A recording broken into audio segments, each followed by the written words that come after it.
Ar-rukhsatul ula. Bismillahirrahmanirrahim.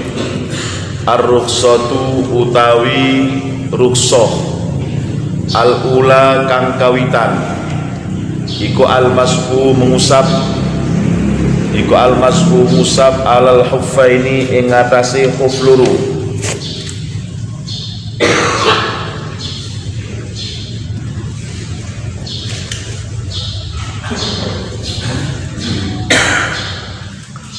Iku al-mashu musab alal huffaini ing atase khuf loro, muzah loro.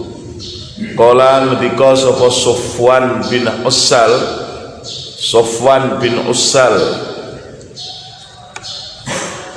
ngendikane amara wis perintah na ing kita sapa Rasulullah Rasul sallallahu alaihi wasallam ya kunna ing dalem nalikane ana sapa kita ana iku musafirina pira-pira wong kang musafir au safaron utawa ing dalem lelungan alla nansia ing yento ora melepas sapa kita, yento ora nyopot sapa kita hifafana ing pira-pira khuf kita salasata ayamin ing dalem telu pira-pira dina walayalihinna lan pira-pira wengine salasata ayam. Fakullu man mongko utawi sakabene wong la bisa kang nganggo sapa man al huffa ing khuf ala taharatin ing atase sesuci mubihatin kang menangaken lisolati marang salat summa moko kari-kari ahdasa hadas sopoman yo falahu moko iku keduwene man ayam saha utawi yen to ngusap sopoman ala huffihi ing atase hufiman min wakti hadasihi awit saking waktu hadasiman salasata ayamin ing dalam telu pira-pira dina walayalihinna lan pira-pira wengine salasah ingkana lamun ana sapa man ana iku musafiron wong kang musafir au yauman utawa sedina walailatan lan sewengi ingkana lamun ana sapa wong ana iku mukiman wong kang mukim walakin tetapine bi khamsati syurutin kelawan 5 pira-pira syarat.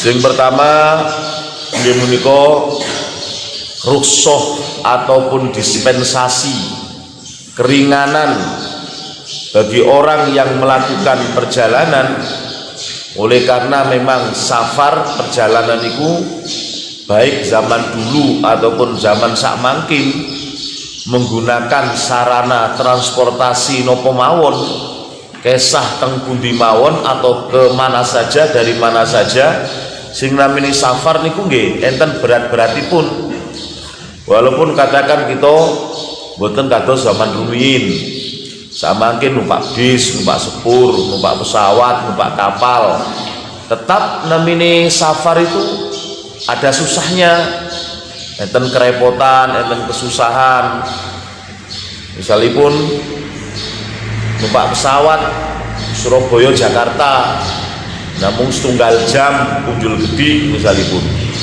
walaupun kesah Surabaya Jakarta niku namun sak jam zaman sak mangkin numpak pesawat tetap ada perkara-perkara yang menyusahkan, merepotkan, melelahkan dalam perjalanan niku pasti mangkin teng bandara nunggu sak jam 2 jam lek mboten nunggu makin mau dilek ketinggalan dan cepet-cepet selak gupuh sembarang kalire akhirnya ketinggalan nah terus ketinggalan barang-barangipun wa ima nunggu kesuwen sampai kesel wa ima dilek ketinggalan akhirnya malah kesusu sembarang kali dicepat-cepat sehingga ada beberapa yang ketinggalan dan seterusnya Nah, melakukan perkara secara cepet-cepet dan susu itu nggak jelas. Ini perkara yang merepotkan, oleh karena monoponiku melelahkan. Itu dang ini, dang ngono, dang seterusnya sampai lali kono, lali kini. Nah, utawi nunggu sesuai nunggunya dan seterusnya. Walaupun numpak pesawatnya enak, cepet, tetapi tetap mawon. Namanya pesawat, waktu sampai jalan kendaraan, enggak pesawat, pesawat saya tetap ada perasaan. Kalau ini moro-moro pesawatnya nyemplung ya apa terusan? Moro pesawatnya moro-moro nopo niku meledak, terus pesawatnya runtuh, terus ya apa terusan? Harus dimati ini dan seterusnya. Ada perasaan-perasaan seperti itu.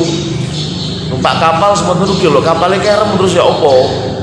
Numpak super guling terus ya opo, numpak bis nabrak ya opo. Ada perkara-perkara yang itu merepotkan, maka dikatakan as-safar qit'atun minal azab. Safar itu bagian daripada satu cuil, daripada sepotong daripada siksa, bahkan menyiksa. Wa imma menyiksa badan, wa imma menyiksa fisik, wa imam menyiksa batin, rohani dan seterusnya. Ada perkara-perkara yang menyusahkan. Milo Gusti Allah memberikan keringanan-keringanan dispensasi ingkang sampun kula aturaken niko. Ada 7 keringanan sing dipun paringaken Gusti Allah kepada orang-orang yang melakukan perjalanan, nopo niku perjalanan jauh atau perjalanan pendek. Di dalam bab as-safar yang diutamakan adalah safar yang jauh. Di dalam bab safar, keringanan-keringanan yang diperbolehkan, keringanan-keringanan yang dihadiahkan Gusti Allah kepada orang-orang yang melakukan perjalanan itu enten pitu. Ini menika mashu al-khuf, saged ngusap di atas khuf, sepatu khusus. Kemudian tayamum, bolehnya bertayamum. Kemudian bolehnya sholat fardu dikosor dan dijamak. Bolehnya sholat fardu dikosor dan dijamak. Kemudian sholat sunnah saged dipun lampahi di atas kendaraan, ugi saged dipun lampahi sarana melaku. Kemudian tiang sing poso diperbolehkan mokel, membatalkan puasanya ketika dalam perjalanan. Milo bab yang pertama kita bahas, walaupun kita niki tiang Indonesia melakukan perjalanan niku mboten mungkin, damel khuf niku mboten mungkin. Karena namanya sepatu benten khuf. Sepatu nggih sepatu al-khida, sepatu, tapi lek khuf niki sanes. Khuf niku nggih buntele sikil dari napa niku saking kulit binatang. Buntele sikil sing sifatnya khusus. Kalau ngene pun kita bahas enten khuf, enten malih al-jawrabu. Al-jawrab sing pertanyaannya Pak Mahfud, al-jawrab kasut, kaos kaki, al-jawrab iku. Nah, itu sami membungkus sikil juga, tapi dari kain. Nah, itu seperti itu. Enten malih al-madas sandal selop. Enten malih kula aturaken sip-sip. Napa niku sandal jepit. Nah niku namanya sandal membungkus sikil sedanten niku. Nah, kados ngoten niku. Terus itu perkara-perkara yang walaupun di Indonesia jarang kita temui, tetapi tetap hal seperti itu kita pelajari mawon. Terus enten al-jawrabu, enten al-khufu niku khuf. Terus tiang Arab mempunyai teknik membungkus kaki dengan kulit, dan biasanya kulitnya itu tebal. Makin nek kurang tebal dipun lapisi niku, dipun lapisi dengan sesuatu, dipun lapisi napa niku dengan jurmuk. Dados khuf tasik kurang kandel ditutup malih kalian sebentuk kain utawi napa niku kulit yang khusus tapi lebih halus, maka namine jurmuk niku. Niki enten malih mangkin khuf sing isore niku kandel. Khuf tapi isore napa? Kandel, dikatakan khuf al-muna'al. Enten malih al-hida, sepatu. Niku. Walaupun kita niki bukan orang Arab, bukan orang yang tinggal di musim dingin, tetap kita niki kita pelajari sebagai tuntunan dari para ulama. Bahasa Indonesia ini muzah niku basa Turki, kirangan kok namine muzah. Ngoten niku. Sing pertama al-mashu alal khuffaini, pembahasannya mengusap di atas al-khuf. Maksudnya ngusap niku lek wudu, rukunnya wudu itu pertama adalah membasuh muka, lajeng terus membasuh tangan, lajeng terus mengusap di atas kepala, ngusap kuping, lajeng terus membasuh sikil. Niku rukunnya. Tetapi ketika al-mashu niku mboten membasuh, tapi namung ngusap mawon. Kados dene kita iki ngusap rambut teng sirah. Maka niku diusapkan di atas khuf. Niku wau sing bungkuse sikil niku wau. Dados mboten disiram mboten, bukan mboten terus khufnya itu disiram mboten, tapi diusap. Diusap di dhuwur terus di isor. Nah, niku. Ini bagian daripada napa niku rusuh keringanan.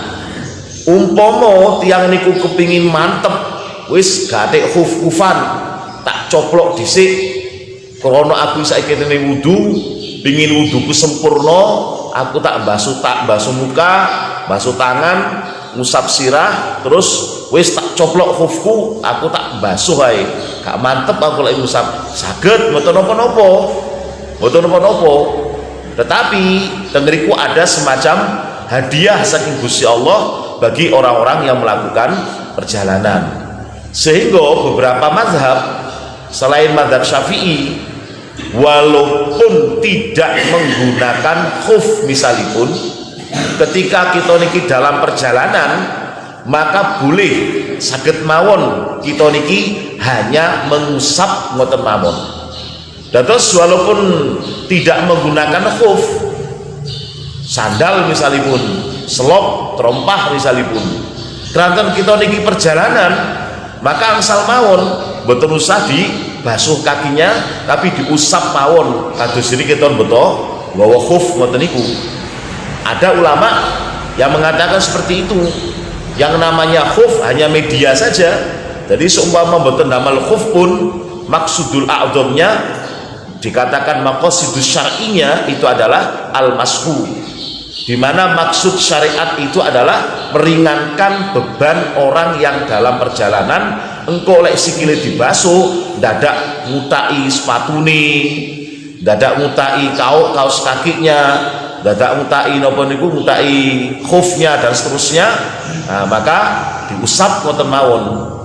Sehingga sebagian ulama mengatakan mengusap adalah bagian daripada keringanan syar'i, sehingga sing penting adalah mengusapnya, bukan kita ndamel nopo boten. Masuk gawe jepit barang nggak apa-apa, gawe jepit, gawe terompah, gawe sepatu, terus dicoplok sepatune, diusap nggih mboten napa-napa, asalkan kita dalam suatu perjalanan. Tetapi yang disepakati oleh ulama dalam mazhab Syafi'i, yang diperbolehkan untuk diusap itu adalah hanya ketika damel napa niku khuf.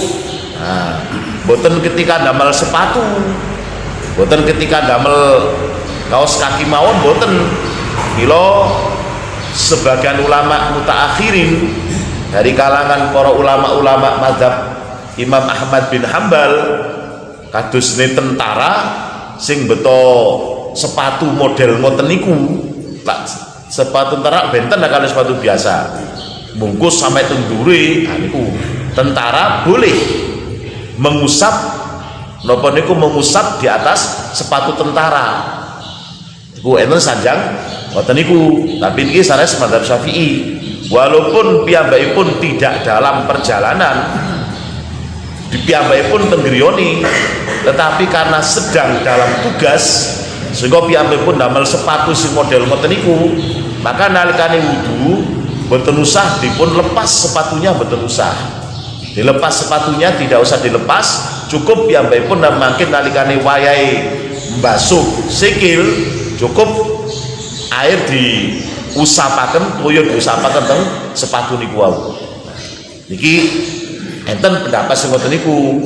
Tapi dalam pendapat para ulama niku sing jelas bukan seperti itu. Yang jelas adalah khufnya niku wau, yang namanya muzah. Nah, kita yang Indonesia jarang nganggo ngoten niku. Dalil bilih Gusti Rasul itu memerintahkan syariat tentang al-mashu, dalil saking sahabat Sofwan bin Ussal al-Muradi, setunggal sahabat sing sedone teng Kufah, di mana piyambakipun selalu nderek peperanganipun Gusti Rasul, mulai perang Badar, perang Uhud, perang Khandaq, perang Hunain, perang Khaybar, perang Tabuk, seterusnya piyambakipun selalu tumut peperangan Gusti Rasul. Saksampunipun Gusti Rasul sumarih, piyambakipun ugi tumut peperangan melawan orang-orang murtad. Dikatakan sahabiyun jalil Sofwan bin Ussal tengriki sahabat yang memberitahukan kepada para tabiin bilih Gusti Rasul niku mensyariatkan keringanan untuk orang yang memakai khuf niku boten namung Sofwan bin Ussal mawon, boten, ada kurang lebih 70 sahabat yang meriwayatkan hal itu, dan ada 70 bahkan 80 sahabat sing dipun tingali kalian para tabiin bilih mereka nalikane melakukan perjalanan safar lajeng terus damel khuf, maka mereka tidak melepas khufnya tapi namun musab ngoten mawon. Ada 80-an sahabat. Nopo ingkang dipun lampahi para sahabat itu jelas mereka melihat apa yang dipun lampahi kalian Gusti Nabi. Apa yang dikerjakan oleh para sahabat murni daripada apa yang dikerjakan kalian Gusti Nabi, kecuali beberapa hal yang para sahabat mboten nate ningali saking Gusti Nabi, para sahabat mboten mirengaken saking Gusti Nabi, tetapi para sahabat melakukan istihad berdasarkan penelitian dalil, maka para sahabat mencetuskan suatu hukum sing mboten nate dipun cetuskan kalian Gusti Nabi. Nah, niku namine ijtihadus sahabat, ijtihate para sahabat niku. Nah, kita mazhab Syafi'i, kita Ahlus Sunnah wal Jamaah, maka apa yang dikatakan oleh para sahabat memang merupakan bagian daripada dalil syar'i, tapi mboten segala-galanya. Dados nopo ingkang dipun lampahi para sahabat memang niku merupakan bagian daripada dalil syar'i, dalil memang, tetapi bukan semua dalil niku dari para sahabat, mboten. Dan kita mazhab Syafi'i terus Ahlus Sunnah wal Jamaah, kita pedoman kita pertama adalah Al-Quran, kemudian sunnah hadisnya baginda Nabi, yang ketiga adalah ijma'nya para ulama. Ijma'nya para ulama, baik para ulama dari kalangan sahabat, dari kalangan para tabi'in, terus kias yang diistihadkan kalian para ulama. Itu pedoman kita tentang Al-Quran, hadis, kemudian kesepakatan para ulama niku memegang peranan penting. Kesepakatan para ulama niku, walaupun para sahabat A dawe ngeten, sahabat B dawe ngeten, tetapi ada semacam aturan khusus dalam syariat namanya ijma. Ijma itu kesepakatan para ulama, walaupun itu pada perkara-perkara yang berhubungan dengan Al-Quran, hadis. Misalipun enten dalil sing sanjang pilih Sayyidina Ibnu Mas'ud niku nate dawuhipun pilih surat Al-Mau'idatain, surat Qul a'udzu birabbil falaq, ugi surat Qul a'udzu birabbin nas, itu bukan bagian daripada Al-Quran yang diriwayatkan oleh Ibnu Mas'ud. Lalu sepanjang Ibnu Mas'ud niki teng Kufah nanti sanjang kalian tiang-tiang tabi'in pilih Al-Quran itu terakhirnya susunannya adalah surat Al-Ikhlas, Qul huwallahu ahad. Sedangkan Falak bin Nas itu tidak termasuk rangkaian daripada Al-Quran, itu merupakan doa atau ucapan sabda khususnya Gusti Rasul. Seketika para sahabat ini terbagi dua. Ada yang mengikuti pendapatnya Ibnu Mas'ud, tapi enten malih sing mengikuti pendapatnya sahabat Ubay bin Ka'ab. Gusti Rasul nanti sanjang iqra'ul Quran ala qiraati Ubay. Lek kon maca Quran ya ikutilah pendapatnya Ubay bin Ka'ab. Niku secara lesan Gusti Rasul nanti sanjang kados ngoten niku. Walaupun di dalam kenyataannya Gusti Rasul ugi sering meminta Ibnu Mas'ud membaca Al-Quran tengah jenenge Gusti Rasul. Ibnu Mas'ud, tolong sampean wacana Quran nek ngarepku. Abdullah bin Mas'ud bingung, Gusti Rasul Quran niku dipun turunaken dhateng panjenengan. Lah kok malah panjenengan sing mirengaken saking kula? Ya napa kula niki? Gak wis, tolong kamu baca Al-Quran, saya ingin mendengarkan Al-Quran dari orang lain. Maka Ibnu Mas'ud pun membaca Al-Quran. Dereng sampai 2-3 kalimat Gusti Rasul terlihat berlinangan air matanya. Berlinangan air matanya entah bagaimana. Yang jelas kemudian Gusti Nabi memuji bacaan Ibnu Mas'ud sekaligus mengatakan, kalau kamu membaca Al-Quran maka menangislah ketika kamu baca Al-Quran. Lek gak iso nangis maka fatabakau, berusahalah untuk menangis. Niki Ibnu Mas'ud ingkang maos, tetapi dalam hal arahan Gusti Nabi ikutlah bacaannya Ubay bin Ka'ab. Nah, termasuk Al-Quran bacaannya Ubay itu adalah menyertakan Falak bin Nas, termasuk bagian daripada Al-Quran. Akhirnya ijma'nya para ulama itu menetapkan pilih surat An-Nas, surat Qul a'udzu birabbil falaq, Qul a'udzu birabbin nas diijma'kan oleh para ulama bahwa itu masuk di dalam Al-Quran. Ugi susunan Al-Quran dari surat Al-Fatihah sampai surat An-Nas itu merupakan susunan yang diijma'kan oleh para ulama, kemudian diijma'kan oleh para al-qurra.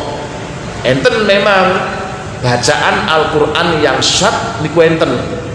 Bacaan qiraah namanya qiraah syad, di mana qiraah yang syad ini qiraah yang tidak sama dengan yang lainnya, tidak menyertakan beberapa surat di dalam Al-Quran.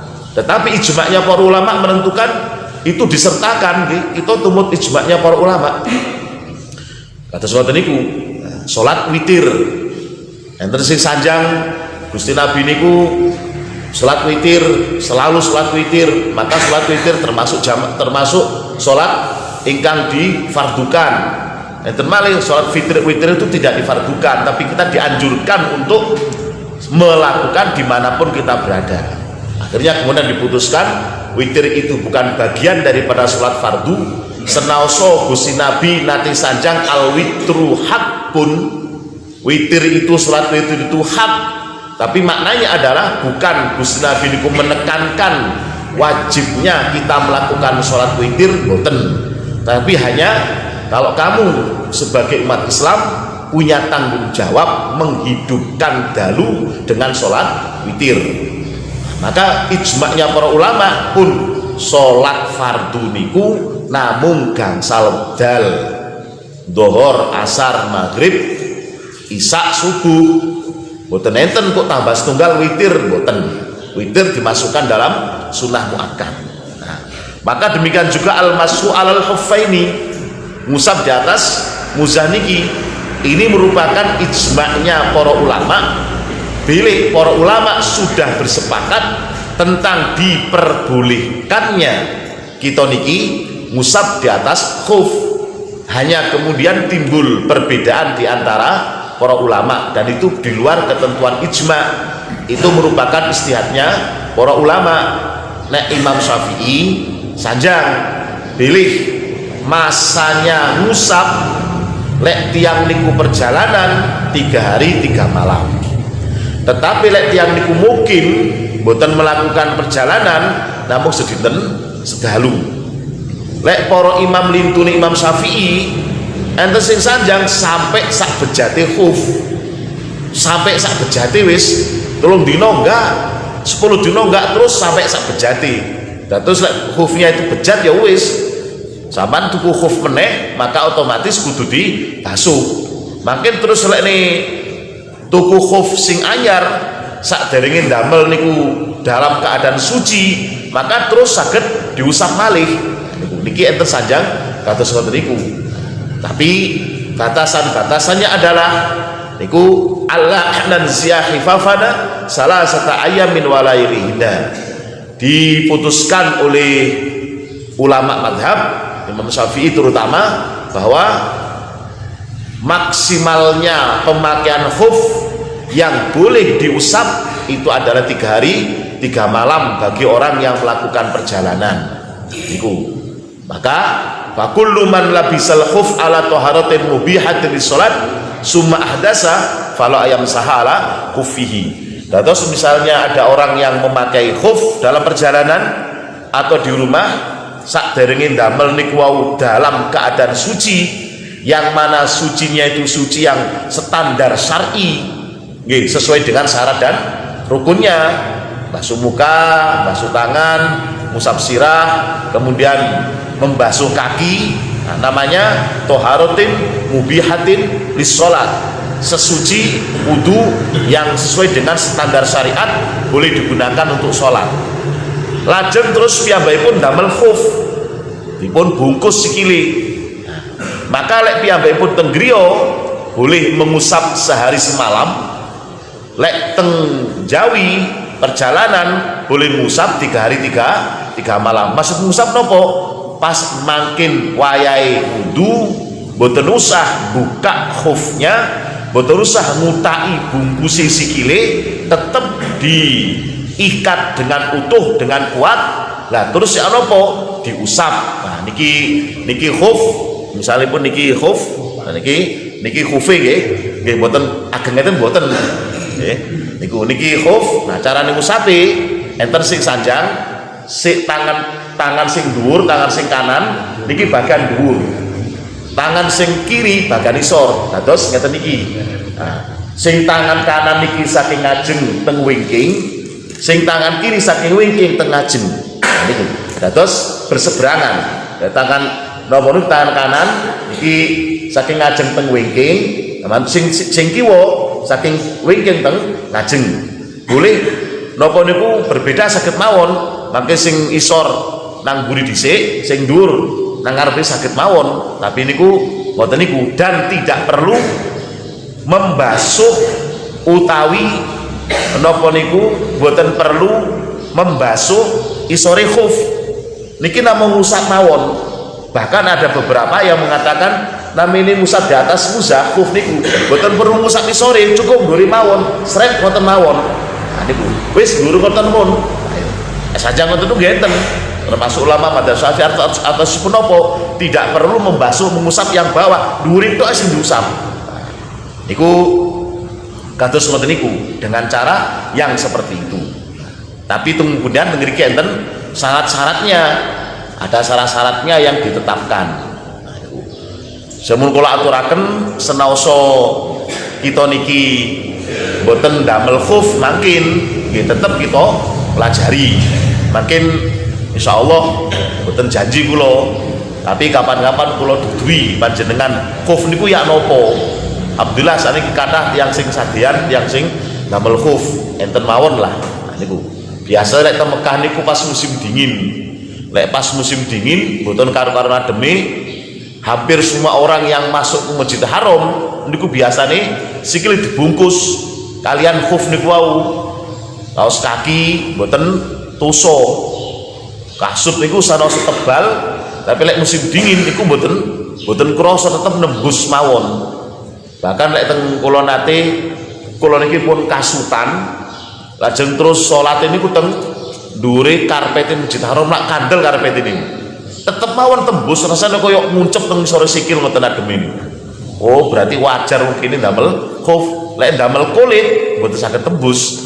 Nah, niku napa niku musim dingin pengalaman kados ngoten niku. Maka salah satu daripada kemurahan kados ngoten niku.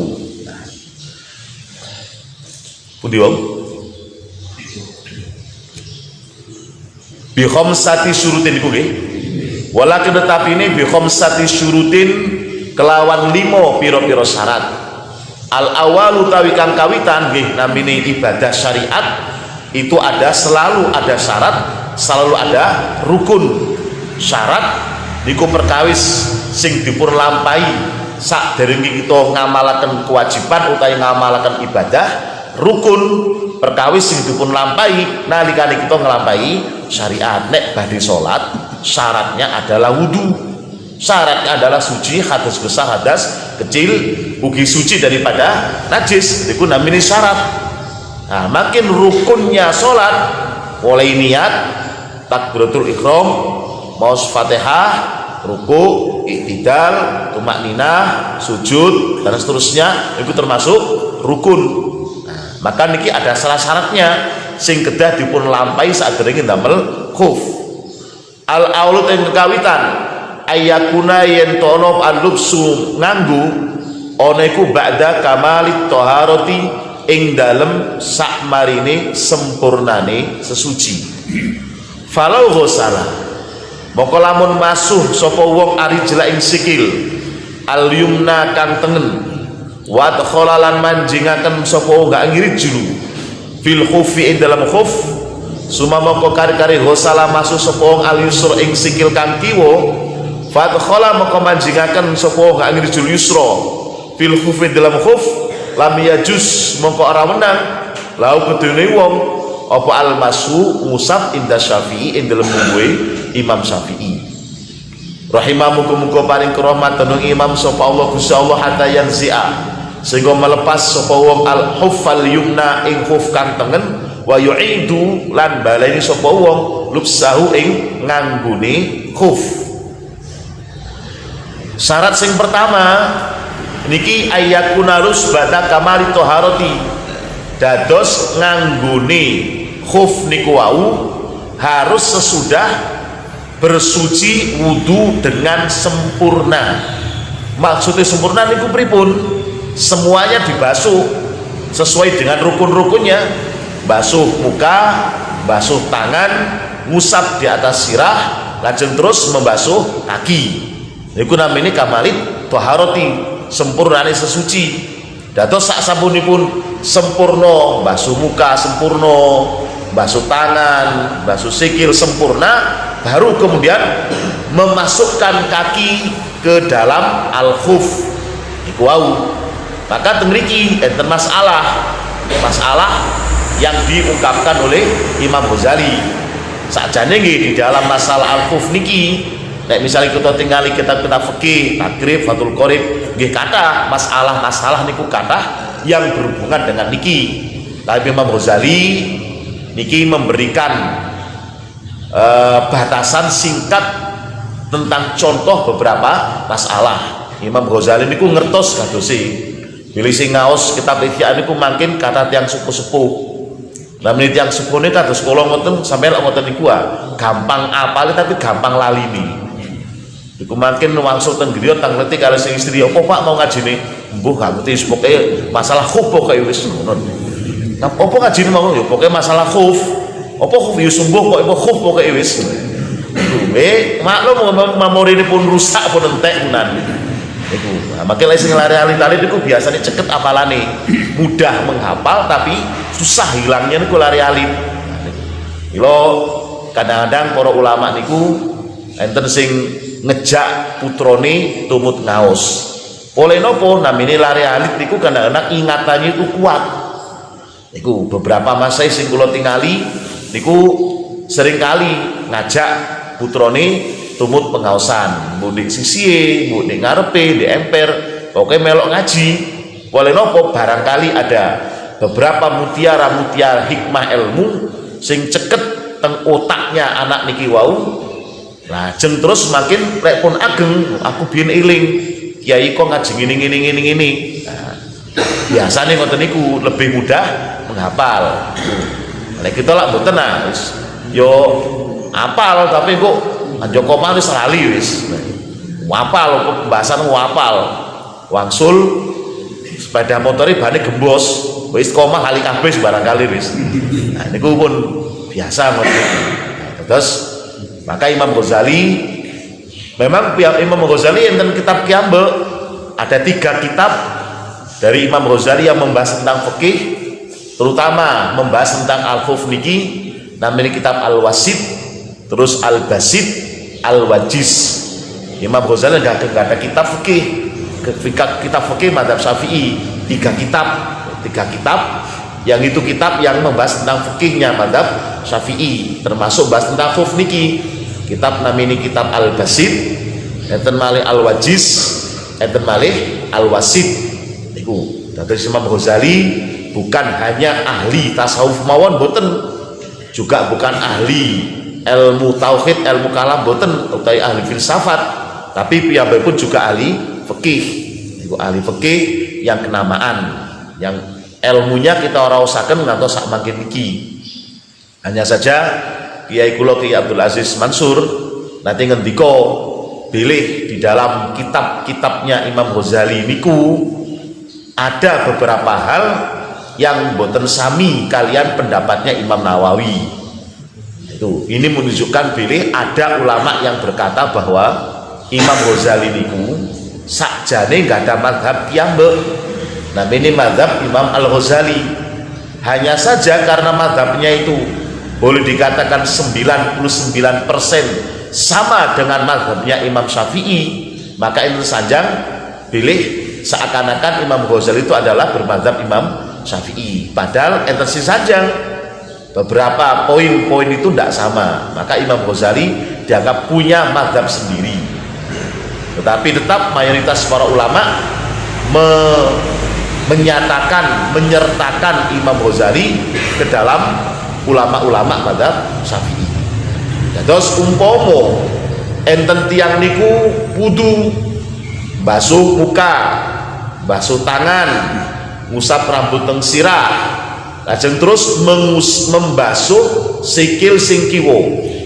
Man dibasuh sing kiwa dalam keadaan masih basah, sikil niki dilebetaken teng khuf sing tengen niki, boten sing kiwa sing tengen.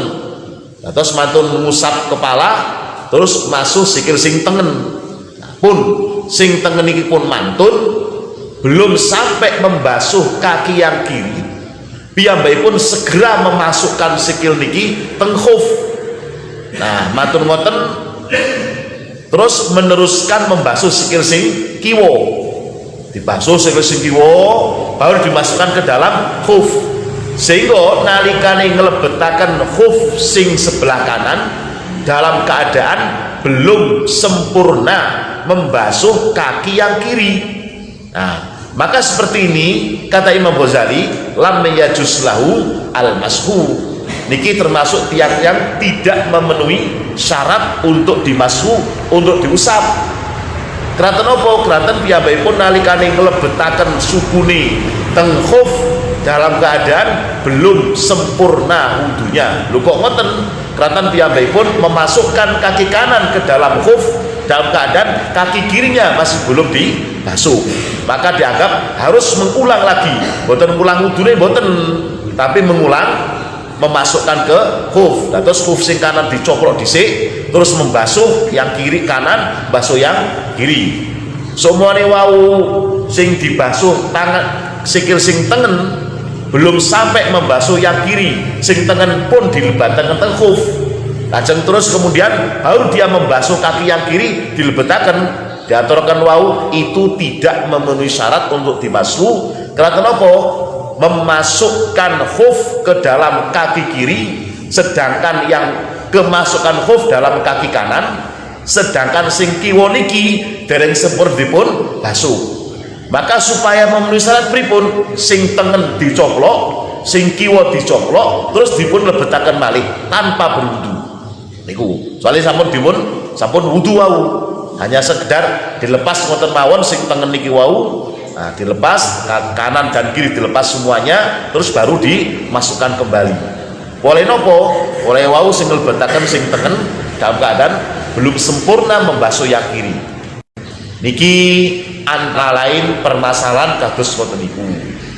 Pun iki masalah al mashu. Pun kula aturaken senaosa kita mboten damel khuf, tetap ini bagian daripada ilmu syariat sing kedah kita pelajari. Niku. Walaupun sakniki kita niki mboten damel kados ngoten niku, ya tidak tertutup kemungkinan bahwa suatu ketika kita bakal kesah ke Mekah, kita kesah haji pas tepak-tepake musim dingin, lajeng terus kita dianjurkan pakai khuf dan seterusnya. Mungkin mawon kita akan mengalami masa seperti itu. Utawi dilihat dari segi doa kita mboten mungkin lah damel khuf, mboten mungkin wong kelangkang padha bisnis mosok kate nggih macam-macam ngoten niku. Tetap ini bagian daripada ilmu syariat yang harus kita pelajari. Niki antara lain syariat kados ngoten niku. Kados dene tiang sing wuto niki disisuk nang kali kok betoncor, wong kaget. Sama niki lho montone picek kok nang kali goncor sampean gak ketok. Napa jawabane? Ya aku goncor supaya wong ngerti lek aku yo mlaku. Lek aku gak goncor aku tabrak karo wong mau padha petengi. Maka aku goncor iki cek gak ditabrak karo wong, cek wong ngerti iki ana menungso mlaku goncor. Iku. Nah, ilmu pun sama seperti itu. Barangkali kita tidak akan mengalami, tidak akan melakukan mengamalkan hal tersebut, akan tetapi bagian daripada peringatan ilmu syar'i kedah kita pelajari. Mugi-mugi kita angsal ingkang manfaat barokah. Allahumma amin. Al-Fatihah.